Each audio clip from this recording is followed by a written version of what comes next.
আমাদের সামনে কোরবানি একটা বড় আমাদের আমল, এটা ওয়াজিব পর্যায়ের একটা আমল, এটার উপরে আমরা কিছু কথা বলবো।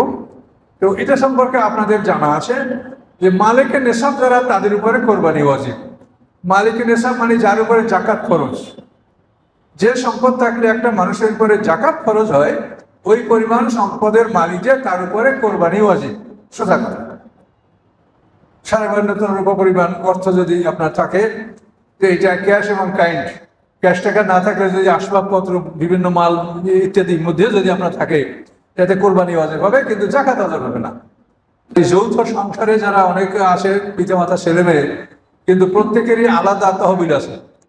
বাবার সম্পদ আলাদা, ছেলের সম্পদ আলাদা, এবং স্ত্রীর সম্পদ, অনেক মহিলাদের অনেক সম্পদ আছে, কিন্তু যাদের সম্পদ আছে তাদের উপরে কিন্তু কোরবানি ওয়াজিব। এটা স্বামী একটা কোরবানি দিল বা সংসার একটা কোরবানি দিল, ছেলেপেলেরা দিল না, এটা কিন্তু হবে না।